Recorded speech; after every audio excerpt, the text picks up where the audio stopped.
Blog Talk Radio.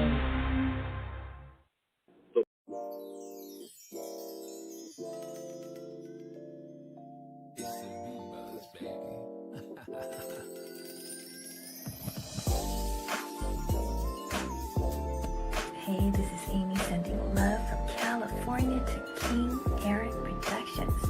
I love the show and I love what you're doing. And I'm definitely tuned in.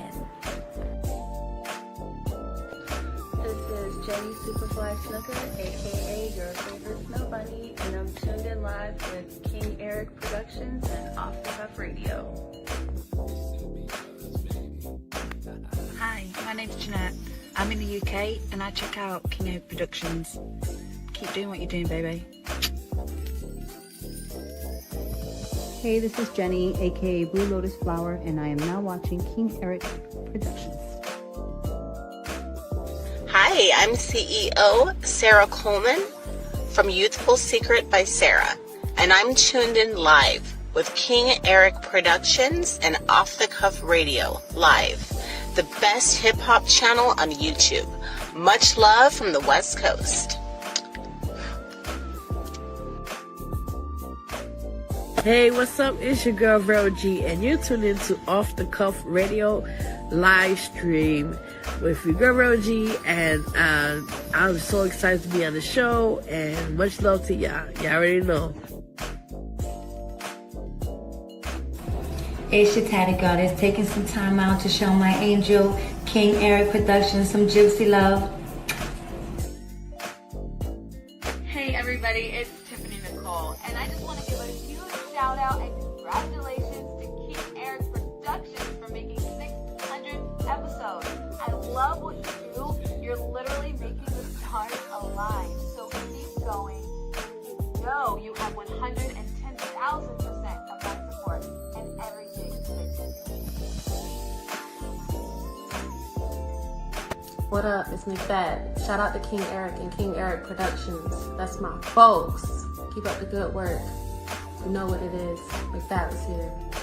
McFad was here. Yeah.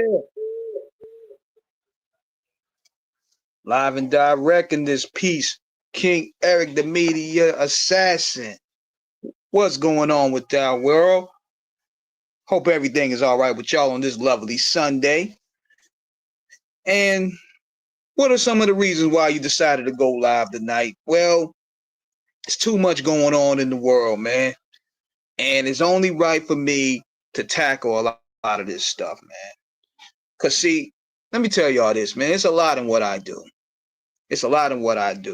Based off who I interview, based off the topics that I bring to the table, based off of what I speak my piece on. And I understand that it's going to be a lot of pushback. So integrity comes with a price. When you stand on business, when you don't have no price tag on your dignity, the grind is going to be a little bit longer. The strive is going to be a little bit longer. You know what I mean? And I'm willing to pay the price for that because at the end of the day, I'm me. I'm respected for being me. I could go to bed being me. I could understand how the way I move may make a few people uncomfortable, but that's what I'm designed to do. I'm supposed to disrupt. That's a part of my DNA. I'm supposed to disrupt the norm, so to speak. That's a part of my journey and navigating through this show business, so to speak, and giving y'all the game from my perspective. So, what is going on out here, King Eric? Well, you are here. First of all, before I go on, I want to thank everybody that's been subscribing to me, subscribing to Off the Cuff Radio, been supporting me from day one. What's good, Chris J Productions? What's up, bro? And I'm also going to give y'all the chance to shoot me questions, you know? So, going on live now, it's a whole bunch of things happening. Hold on 1 second. Let me see what my boy comment. See what's going on with him. Hold on. Hit that brother up real quick.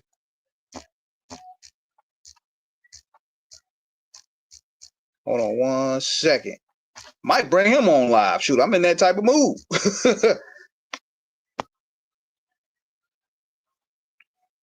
Yeah, I'm making sure everything is working well right quick before I start chopping it up with y'all. But yeah, man, shoot me some questions right quick before I get started, because I'm gonna see what my man Comet want. I gotta shoot me some questions that y'all want me to answer, and I'll go ahead and do that. But I'm trying to see what he want first, and then in the meantime, hold on one second.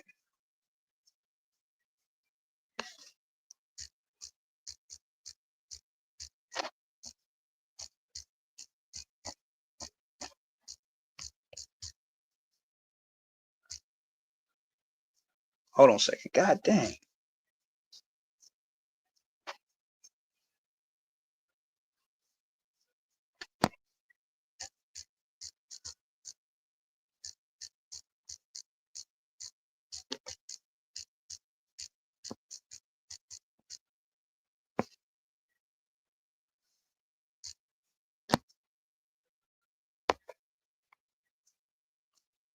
Okay.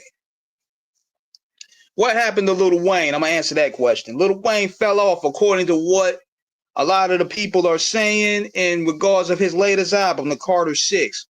And my thing is this. Are we even surprised? Lil Wayne has just been really coasting, bro. Lil Wayne just been coasting, bro. I've been saying this for 10 years now, but see, people been holding on to nostalgia. He'll give you a dope moment here and there of the old Weezy, but he ain't got it no more, yo. Because now, let me tell you this. Hold on one second.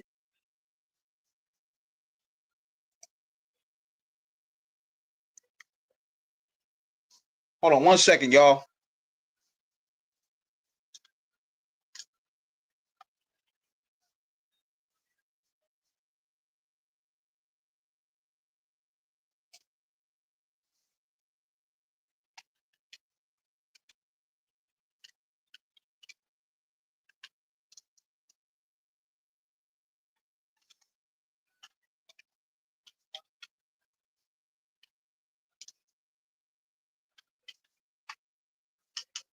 Hold on one second, y'all. Okay.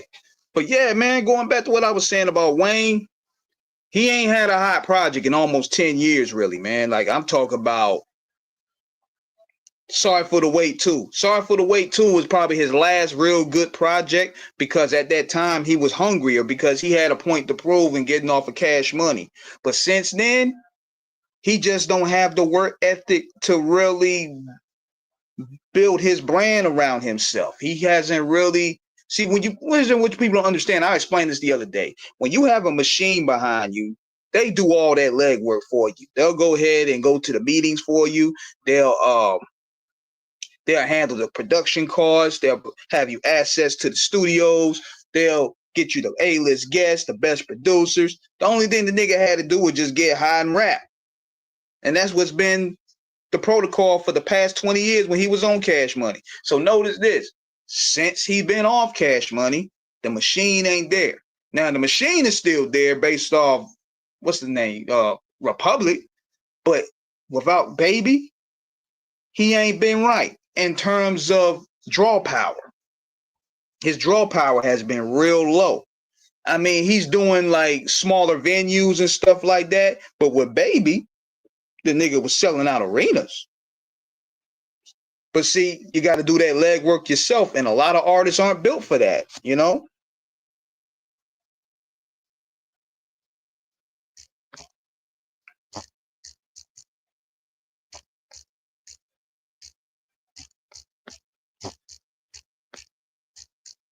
Hold on one second, y'all.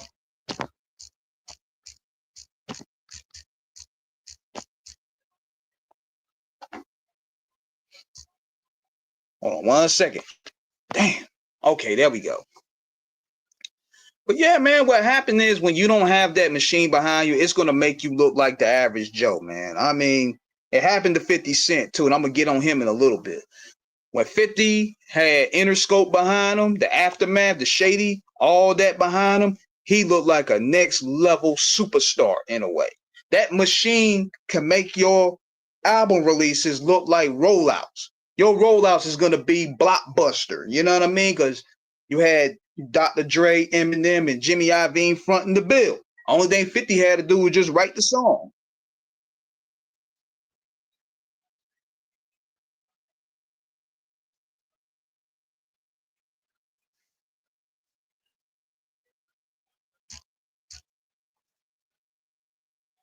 All he had to do was just write the songs. You know what I'm saying? But see, now when you don't have people putting that work behind you. Hold on 1 second, y'all. Damn.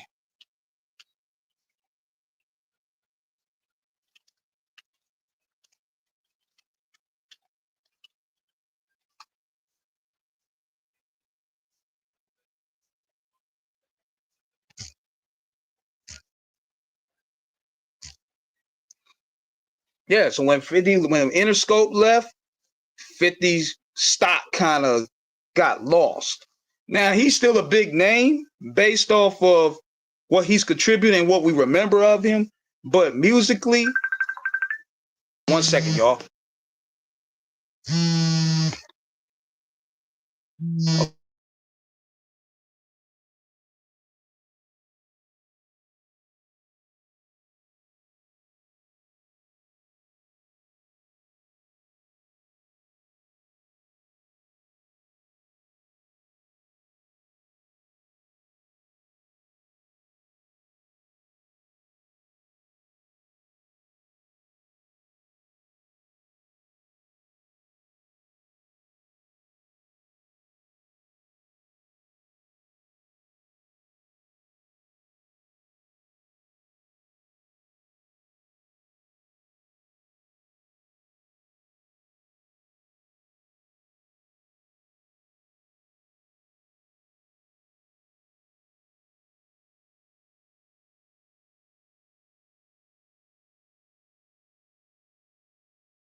finna go do a quick ass chord game.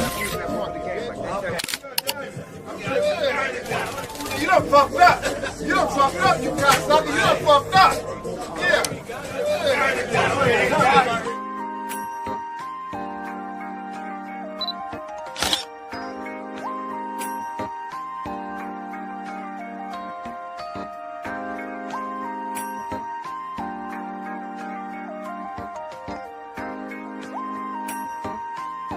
Hey. Now, baby girl, what's up? We just ran it up. Jumping out that new Rolls Royce in them chucks. The niggas know what's up. They don't wanna fuck. Bag up exotic weed, about to roll it up. Now, baby girl, what's up? We just ran it up. Jumping out that new Rolls Royce in them chucks. The niggas know what's up. They don't wanna fuck. Bag up exotic weed, about to roll it up.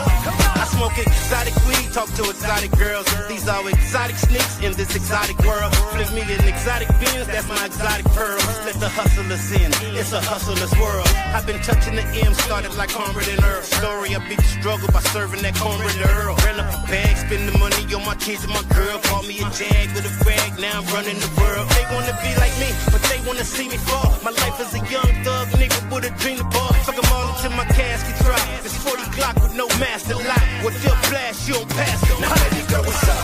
We just ran it up. Jumping out that new Rolls Royce in a chucks. The niggas know what's up. They don't wanna fuck. Bag up exotic weed, about to roll it up. Now baby girl, what's up? We just ran it up. Jumping out that new Rolls Royce in a chucks. The niggas know what's up. They don't wanna fuck. Bag up exotic weed, about to roll it up. They got these niggas tongue kissing on BET. Lil Nas X motherfucker nigga, you ain't lying like me. It's up until we say so, so lay low. Sold his asshole for a bankroll. These female MCs are better than the niggas now. I guess that's why all these niggas wearing dresses now. My buddy, look how they did the Kid Cudi. The industry has no love, you gon' die bloody. The trendsetter, helping you live your life better. We gon' take it all from them if they let us. 10 of the baddest women walking the planet, now goddamn it, one of them's Rihanna and the other's Janet. Now baby girl, what's up? We just ran it up. Jumping out that new Rolls Royce in them chucks. The niggas know what's up. They don't wanna fuck. Bag up exotic weed, about to roll it up. Now baby girl, what's up? We just ran it up. Jumping out that new Rolls Royce in them chucks. The niggas know what's up. They don't wanna fuck. Bag up exotic weed, about to roll it up. Now sit your fine ass on this leather and let's ride. You looking better. All right. I'm back. All right, this should work right now. Maybe having a little technical difficulties right there. Do you hear me now? I had to restart this damn thing, man. StreamYard be bugging. The minute you start really getting into some real good topics, man, we start going through technical issues. You know what I mean? Okay, I cut the echo off. I had to restart everything. There we go. Now we here. Now we here. I had to give y'all some music. Big shout out to my man, The Realers. Big shout out to Sibo. Big shout out to Edie Amin from the Outlaws. Dope joint I just had to put up there. But yeah, that was because I had to cut this off right here. I had to make sure this was working because I'm operating over here too. So yeah, I'm back now. Now, what was I saying? I was talking about the Timberland thing before I got rudely interrupted. But yeah, man, Timberland, he always stood for $1, man. He never really cared about culture integrity at all. Like, even when like I said, before I got cut off, he was always the first one trying to make the pop singers slum into the R&B lane. And then what happens is when the pop singers start coming in, like the Britney Spears, the Christina Aguileras, the Justin Timberlakes, and all them, they push the niggas out. But you start thinking, what happened to Tweet? Why Tweet couldn't get no beat from Timberland? What happened to Genuine? Genuine couldn't get none. There was a lot of R&B talent that was ready to get the nicest production, but you gave it all to Justin Timberlake.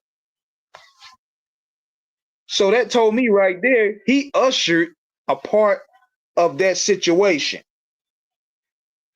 You know what I mean?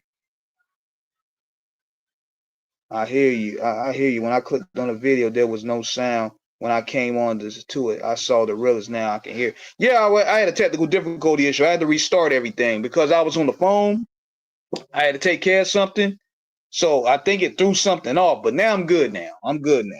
But yeah, man, with this whole thing with Timberland and the AI, man, it's not really no surprise. I mean, these guys don't really stand for nothing but a dollar. And I salute the young man that was calling him out.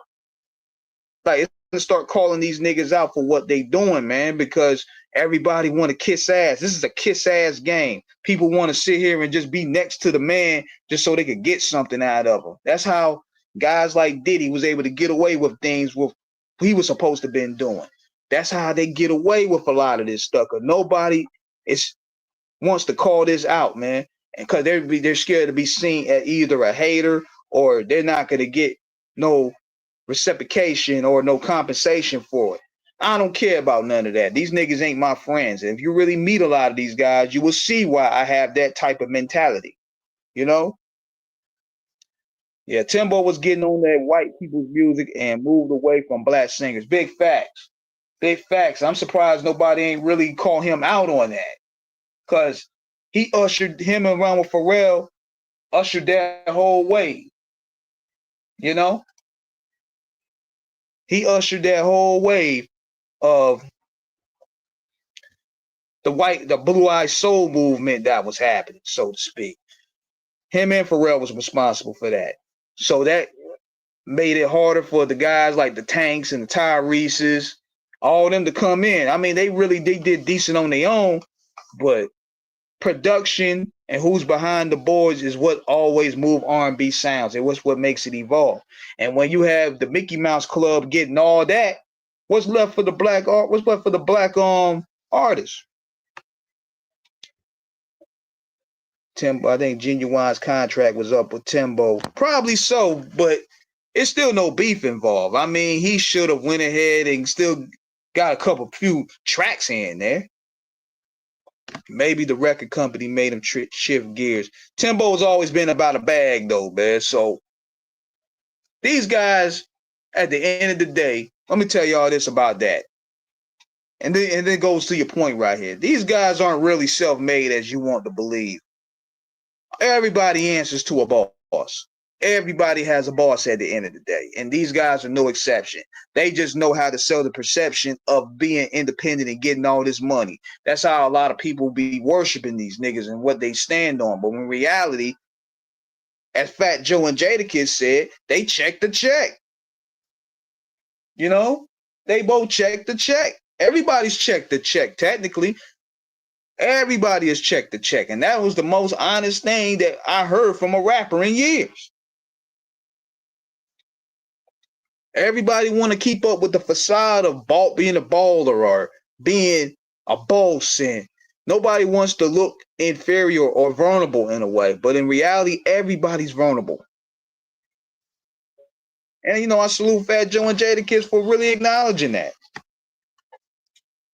But, yeah, man, that's what Timberland does, man. Like, look, he's all about money. He ain't about the art, the credibility, and none of that stuff. And that young man, I salute him for sounding. Because think about this. You got all these guys, and I know a whole lot of R&B talent out there. Whole lot of R&B talent out there that's willing to use a Timberland push or a cosign. And you're going to give it to a fucking robot. Fuck you, nigga. That's just the way I look at it. Now, going on right now. Speaking of integrity, and I mentioned this earlier, how did Lord Jamar go from 5%er to 85%er? Oh, people thought I wasn't going to say nothing about that. They didn't think I was going to say nothing about that. The guard sold out for some Mexican J's, y'all. And it goes to show you, man, these guys don't have no moral fabric about themselves, man. Am I surprised? No. Nothing in this business surprises me, man. Everybody's out to chase a dollar. Integrity be damned. Everybody got a price. Ted DiBiase said it best. Everybody has a price.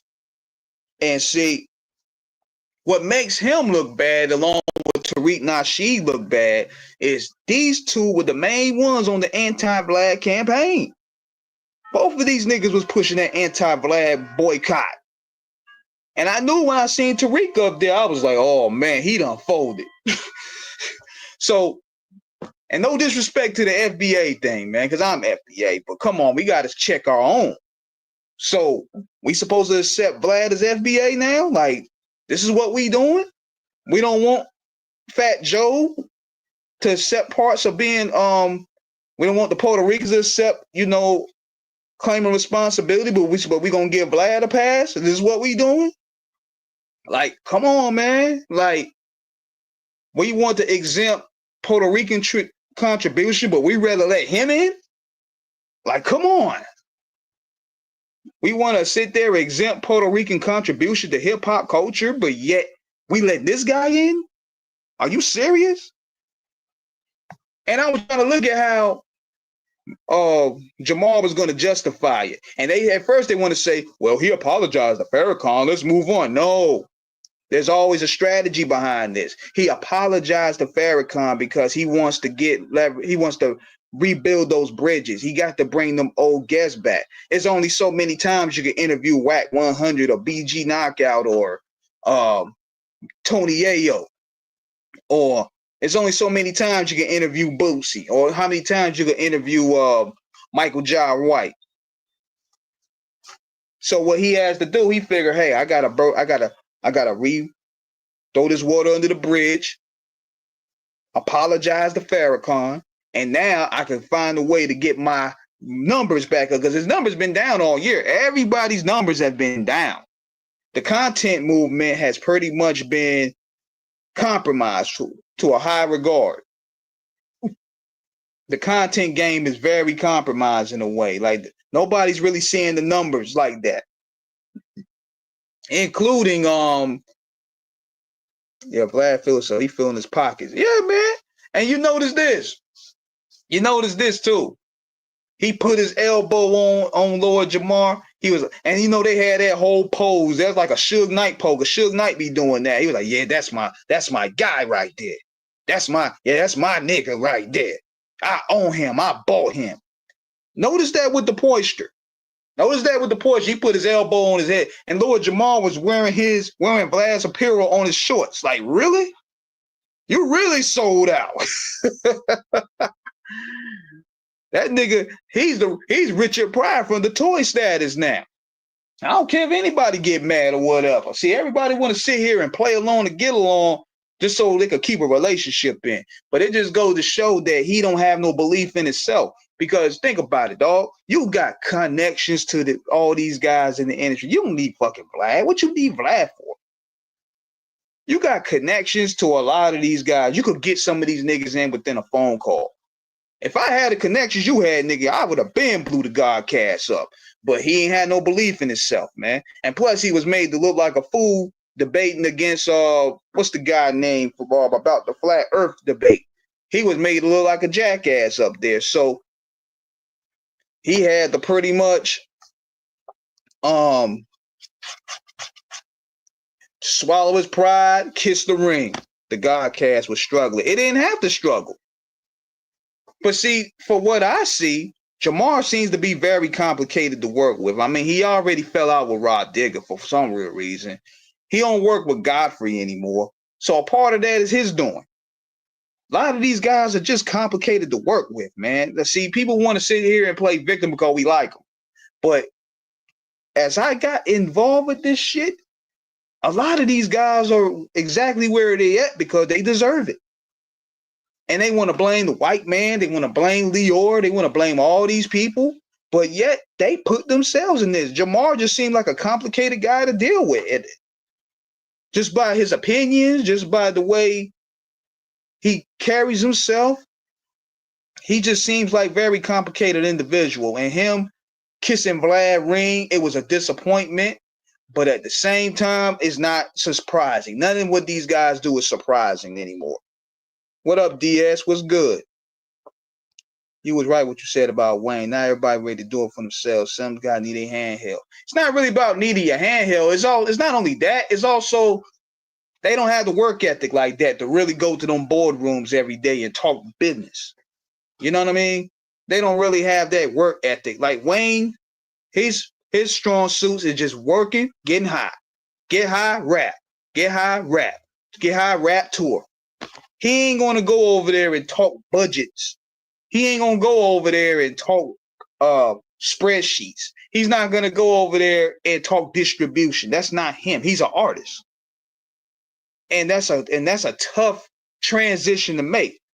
Why you think even when Richard Pryor, y'all can look this up, when they gave Richard Pryor, I think $30 million to run his own production company, he couldn't do it. He just kept on getting high and shit. And because Jim Brown, he kept on pushing him to do it, but yet he didn't want to listen to Jim Brown. He's an artist. He ain't had the business acumen to really do that. Because think about this, man. Y'all look it up. They had Purple Rain. Richard Pryor had a production company called Indigo Productions. And they had the Purple Rain script, but Jim Brown for some reason didn't want it. But him and Rich were butt heads. So they end up falling out, and Richard ended up just kept getting high. So he just went back to start taking those roles. He started taking roles in bad movies in the 80s. Like the only real funny movie. Now, I'm going to tell you all this. A lot of people didn't like The Toy.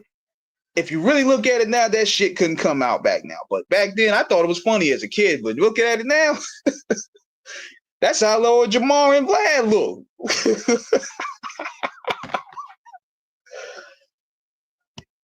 But Jamar surprised me. Vlad funny because the only places I've seen him appear is Breakfast Club and Bomb First. He never come to Jamar show since they cool now. Yeah, he knows what he's doing. He knows what he's doing. And the Godcast been struggling because of his doing.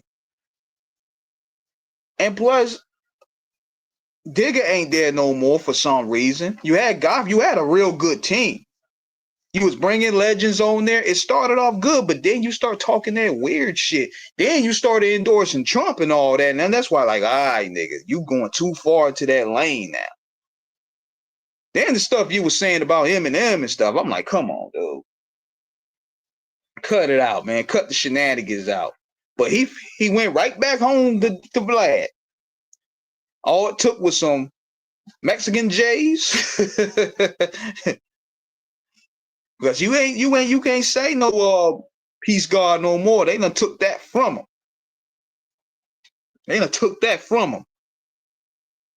But that's just the way the game goes, y'all. I mean, you can't expect nothing less, man. These niggas' morale fabric is not sharp like you think it is, bro.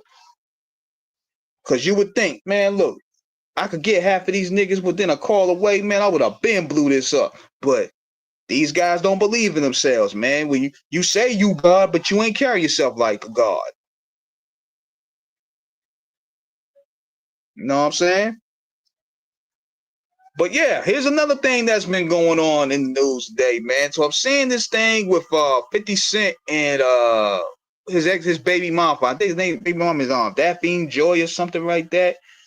And this is the reason, like I've been saying for months, this is the reason why 50 hate Puffy's guts. Because 50 baby mama has been getting pimped and smutted out by Diddy.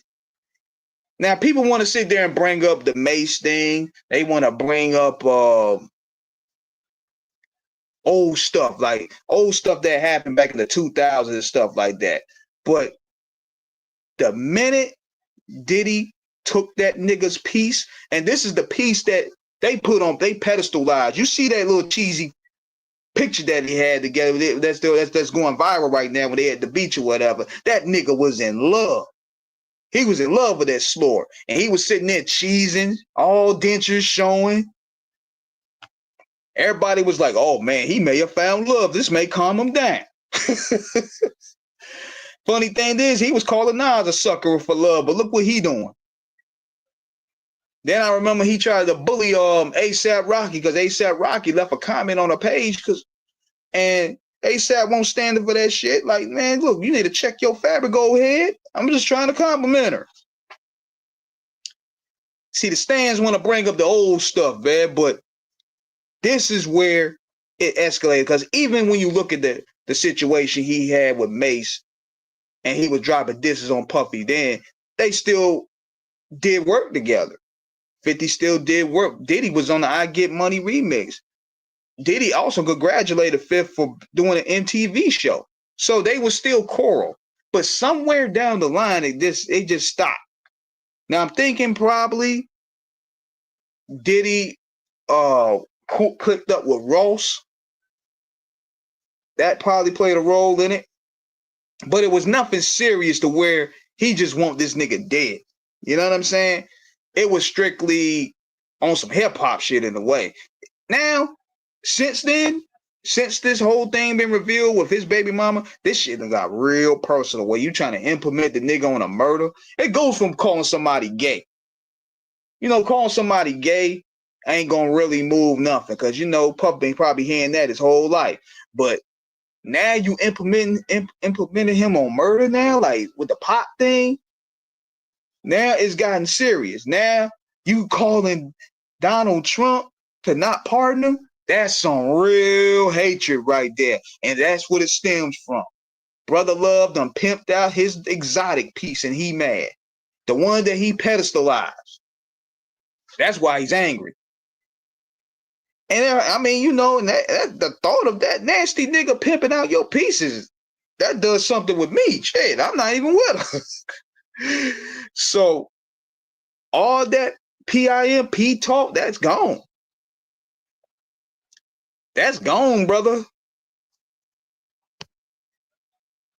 So now 50 can't stand that nigga, bro. I mean, that's some real hatred, man. That is some bona fide hatred. To call the president of the United States and try to show evidence to not pardon this guy. That's crazy work right there. That is crazy work, man. Let me know what y'all think in the comments, bro. I thought Donald Trump would bail Diddy out. Nah, that wasn't going to happen. That wasn't going to happen. There's too many ramifications involved for him to pardon him, man, especially if this is going through different states. And if this trial is taking place, he's not going to want to touch that at all, especially where, depending on the charges and how he's implicated, it's not going to work. But the thought of it, man, that's crazy. And so Ja Rule came out there and he was mocking him. And you know what's funny about this shit is everybody always get on Ja Rule for talking shit about 50. But when 50 get on Ja Rule, oh man, 50 got his foot on his neck. 50 bullying him. These stands is funny, man. These dudes hate each other. I expect them to take shots for forever, for eternity, to death do their part, to one of them die out. That's just the way it goes. Everybody over here taking sides with 50 because they like him more and everything. But if you really look at it, Ja Rule ain't really said nothing to 50 at all. He don't never say anything to 50 at all. He don't bother him. He could do an interview, don't talk about 50, but 50 always trolling him. And the fans be yucking it up and everything like that. I'm like, look, I'm calling this thing for what it is. These guys don't like each other. I expect them to take shots at one another. I'm not going to sit there and take sides. We ain't doing that. That's corny. That's groupie behavior. But like I said, Diddy, Ja Rule, Irv Gotti, Rick Ross, and Supreme. Those niggas on the top 5 of 50's hit list that he gonna hate till he die. That's just the way it go. Sorry, I love seeing 50 on his neck. It's cool with me. It's funny to me. I'm just saying when people want to pick sides and get mad, I'm like, what the hell? Like, these niggas don't like each other. Just sit back and enjoy the show. Why y'all putting in emotional investment? You know? Why y'all putting emotional investment in these guys? Okay, what is your thoughts about John Cena being world champion WWE? Cena's a heel, is entertaining to watch. He's trying his best he can, man. But see, with the way it looked at it, to me, it looked like a last minute thing that they didn't really plan out. They just went ahead and went for the shock moment, so to speak, without any long-term planning. Now, granted, the problem is, hold on a second. But the problem is this. The problem is no follow-up plan. And you could tell that they didn't really have one. They just looking for a shocking moment. You know? He's trying. He's really trying to really make it work. He's trying the best he can, but if you can't give him enough to work with, it's not going to work. R-Truth was the only one that could get him booed. He was getting cheered. R-Truth was able to get Cena some heat. That's been the challenge for the past 4 or 5 months since he started turning heel. That's been a real challenge. Now, he's been entertaining on the mic. He's trying to do his job, but the fans are not buying it. He should have changed his music. He should have gave us something different in a way, man. Like, change your whole thing, but he figured, man, there's too much investing in the brand. I'm not going to do too much. But with R-Truth being back, we're going to see where it go, man. We're going to see if he could keep that heat on him. Hold on 1 second. I'll be right back, y'all. If I'm not coming, hold on. Now, hold on. What do you think of Suge and Ray J? That shit is comedy, bro. That shit is whole comedy, man. Let me tell y'all this. And this is my thoughts about it. I don't know these guys like that personal to know. I know Ray J is cause you know I met him before, and you know he's out there. I met Suge before. I didn't really get that energy from him like that. But let me tell you this. This is a bad look for Ray J. Because if Suge Knight is doing all this disturbing shit, you just as bad. You sitting there and calling this guy your big homie. I love Suge. I'm gonna do something good for Suge. That's my dog. But yet, when he turned the flip on you, all of a sudden he's this aggressive. He's this aggressive booty taker that uses butter to lure niggas. I'm like, what is going on? I'm not buying any of that, man, because for one, where are the victims, number one? And number two, now I seen Tyrone Turner, he's saying the same thing about Suge kind of running this thing like a prison and stuff like that. But a lot of these guys, they're going to say off the wall stuff when they mad at each other. That's just the way it is, man. We could just sit back and watch the show. I don't know who's telling the truth or who ain't, but see, considering Ray J jumping outside and saying this, being that you were calling this man your big homie, this, that, and the third, people say anything when they mad. It's like all the stuff Suge be saying about Dr. Dre. They say anything off the top when they mad, man. So you can't really take it serious. You got to take it for what it is, and that's entertainment, you know. But if you knew all this about him and you stuck around, you just as guilty, if not more guilty. You knew about all this stuff. You was in the room with this activity. You said nothing. That's what told me right there is a lie. Because how can you sit there with your conscience and telling you, how could you sit there with a conscience? You seeing a man get his manhood taken, and y'all sitting there, you sitting there call this man your best friend with a straight face. That's why I knew it was a lie.